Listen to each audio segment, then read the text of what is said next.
Et salut à tous et bienvenue dans cette nouvelle vidéo où aujourd'hui je vous propose de passer à la partie donc installation de PHP avec Apache 2 dans l'environnement WSL.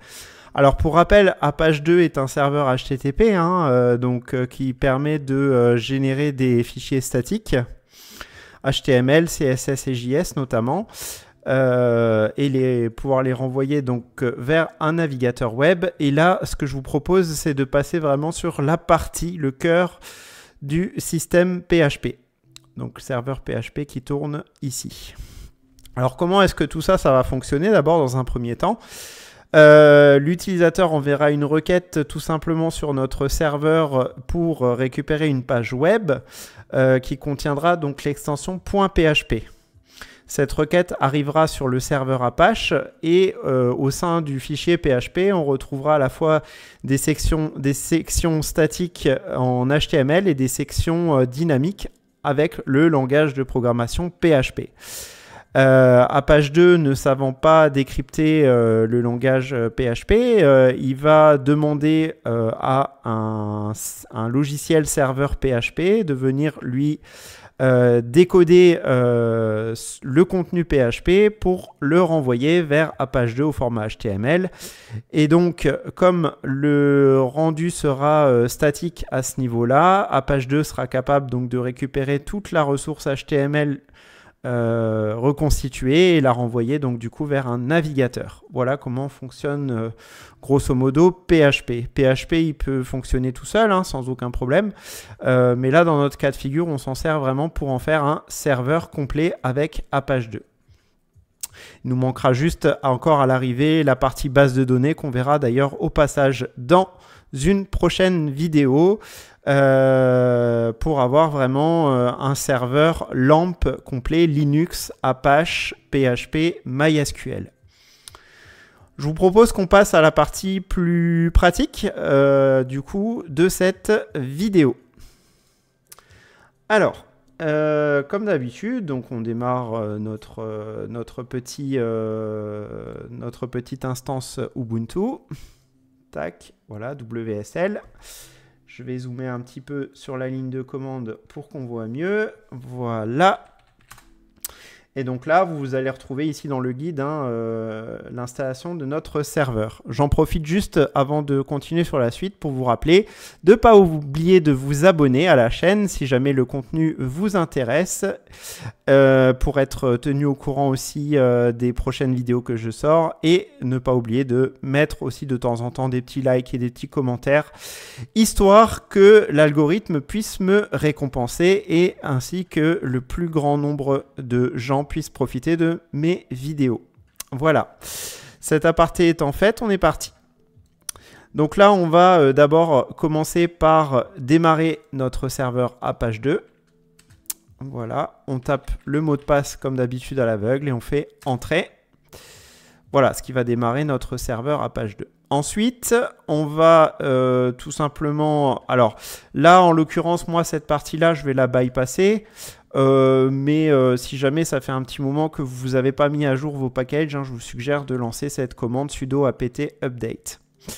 On va ensuite donc ici se lancer tout ça. Alors, pour vous expliquer en 2 petites secondes à quoi correspond cette ligne de commande là, on va installer des dépendances. Donc on va installer PHP dans la dernière version du système, celle qui est la dernière version connue par notre système Ubuntu. On va installer le support PHP pour Apache 2 également, sachant que Apache 2, on l'avait déjà installé au préalable, puis suivi de toutes les extensions les plus communes, notamment celle pour MySQL qui nous sera bien utile quand on voudra faire par exemple des projets PHP, HTML avec une liaison vers une base de données. Voilà, donc on prend cette commande-là, on la lance ici au niveau de notre petit terminal, on fait entrer et ça part. On attend un petit peu que tout ça, ça s'installe gentiment. Et normalement, une fois qu'on est bon, voilà, il est en train d'installer les packages. Il est en train d'installer également toutes les extensions, de mettre en place les choses, de relancer. Et normalement, on est bon à ce niveau-là. Alors, on va en profiter pour refaire un petit coup de sudo service apache2 restart pour être sûr qu'on est tout bon. Voilà. Et là, ce qu'on va pouvoir faire, c'est se lancer la petite commande php -- version pour vérifier si elle a effectivement bien été installée sur notre instance WSL. Voilà. Et donc là, je constate que à cette date, donc la date à laquelle je tourne la vidéo, c'est-à-dire en février 2025, je suis en version 8.3.6 de PHP. Voilà. À partir de ce moment-là, alors, juste pour vous montrer rapidement, on peut lancer, si on souhaite, pour vous montrer que ça marche vraiment de façon indépendante, PHP, on peut lancer la commande php-a, je crois. Non, c'est pas -a, c'est -a minuscule. Voilà, c'est A minuscule. Pour lancer tout simplement PHP en mode interactif. Et donc là, si je tape par exemple une commande PHP echo, hello les gens, et ben on va voir que là, je tape donc ici une commande PHP dans l'interpréteur PHP. Et ici, donc, PHP me renvoie un message donc, qui va pouvoir être utilisé, par exemple, dans un fichier au format PHP. Voilà, pour ressortir, par exemple, un contenu Hello les gens dans une balise H1, etc. etc. OK. Donc là, on sort de ce petit terminal interactif en faisant CTRL-D. Alors, à noter que vous pouvez tester vraiment tout le langage PHP à travers directement ce petit mode interactif de PHP. Nous, par contre, on va directement passer à la partie dynamisation avec du HTML, donc avec Apache2. Donc pour cela, on va se rendre dans notre petit dossier /var/3w-html. C'est le dossier, pour rappel, qui est utilisé par Apache2, et on va se créer ici un petit dossier, par exemple test PHP. Je me rends à l'intérieur. Donc là, normalement, si je me rends dans mon petit navigateur Chrome et que je me rends sur localhost, je vais voir apparaître ici, hop, mon petit serveur web. Et là, si je me rends dans test PHP, pour l'instant, je n'ai pas encore de fichier, mais on va se les créer. Alors ici, je vais ouvrir VS Code à l'intérieur de ce petit dossier. Et pour vérifier que on a bien PHP qui est activé avec le module Apache, on va se faire un petit fichier test. Donc, je vais l'appeler test1.php. En général, le premier test qu'on fait quand on installe ce genre de choses, c'est qu'on se met ici donc une petite section PHP dans le fichier et on va se taper la petite commande suivante, la petite instruction suivante, echo espace PHP info. Voilà, ça va nous donner toutes les informations du serveur PHP et on va voir si on est capable effectivement de les récupérer sur notre navigateur web. Donc là, hop, je réactualise avec un petit CTRL+R. Je me rends sur le petit fichier test1.php et normalement, voilà, vous devriez avoir à peu près le même résultat que moi. Donc là, on voit que PHP fonctionne bien avec Apache2, il n'y a pas de souci. On est bien sur Apache2, on est bien avec PHP 8.3.6 et après, on a toutes les options de configuration de notre serveur PHP qu'on peut venir changer à tout moment dans un fichier qui s'appelle le fichier php.ini qui est donc présent dans ce répertoire-là. Voilà. Je vais me lancer donc du coup à la suite de ça un deuxième petit test. Et cette fois-ci, ce que je vais faire, c'est que je vais me créer une petite structure HTML. Voilà. Hop.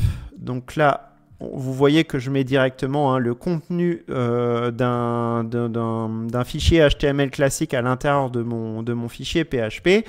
Et quand j'ai besoin de PHP, par exemple ici, si je me mets dans une section H1, voilà, pour dire à Apache2, attention, là, ça va être une section PHP, je vais ici donc ouvrir l'interpréteur PHP, le refermer, et ici, je vais rajouter en fin de compte mes sections dynamiques. Par exemple, ici, je vais faire echo.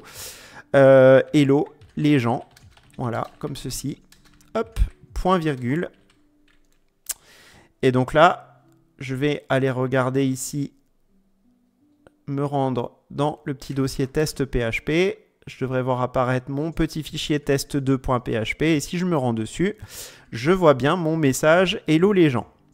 Si je veux faire un test un petit peu plus poussé avec du PHP, je pourrais très bien me dire par exemple ici, alors des sections PHP, on peut en faire à n'importe quel endroit dans notre fichier. Hein. On peut se dire par exemple, on va calculer un âge en faisant par exemple $âge égale 2 fois 24. Voilà. Et ici, je vais dire par exemple l'âge du... Alors, je vais peut-être même rajouter ici un petit paragraphe en dessous. Hop, comme ceci. Là, je vais pouvoir rajouter par exemple un echo. Voilà. Alors, je vais faire, une chaîne de caractères comme ceci. Et donc là, je vais utiliser le principe de l'interpolation en PHP pour dire par exemple l'âge du capitaine est de $âge en. Voilà. Donc là, la variable ici sera du coup interprétée. Donc le calcul sera fait avant d'afficher la chaîne complète et sera concaténé avec l'ensemble, avec le reste en tout cas de ma chaîne de caractères ici que je souhaite afficher. Si on va dans notre page, ici on remarquera que voilà, on a ici donc l'âge qui a bien été calculé et qui a bien été rendu par notre serveur PHP. À noter que ici hein, dans l'inspecteur, hein, comme PHP fonctionne vraiment sur le principe du SSR, c'est-à-dire que tout ce qui est rendu par PHP est rendu automatiquement, forcément, côté back-end, donc sur le serveur, et c'est le serveur Apache 2 qui nous renvoie complètement un document HTML avec donc du coup le code qui est renvoyé au navigateur. Voilà. En aucun cas, les sections PHP que je vais avoir ici, ici et ici vont pouvoir être récupérées directement comme je l'ai marqué dans le fichier côté front-end. Hein. Ce code-là, il faut le considérer comme du code qui est caché côté serveur. Voilà. Voilà. Alors, je vais regarder, mais je crois que c'est à peu près tout pour cette petite vidéo. Voilà. Donc là, vous retrouverez ici le petit code qu'on vient de faire. Et puis voilà. Voilà. On a donc bien installé notre petit serveur. Voilà. On verra donc, comme je vous ai dit dans la prochaine vidéo, une vidéo donc, sur l'installation de MySQL et Adminer dans notre instance WSL. Je vous rappelle aussi que au niveau de ma chaîne, vous trouverez également, donc sur ma chaîne YouTube, si je me rends là, vous devriez retrouver aussi une petite vidéo. Alors, je pourrais vous mettre éventuellement le lien dans la description si jamais ça vous intéresse. Vous avez également ici une vidéo à ce niveau-là, VOD, débutant, RP Prof. On dynamise un mini-site HTML, CSS avec PHP. Si vous souhaitez aller plus loin, du coup, sur cette partie-là. Voilà, c'est tout. C'est tout pour cette vidéo. Je vous donne rendez-vous, du coup, pour une prochaine vidéo. Ciao!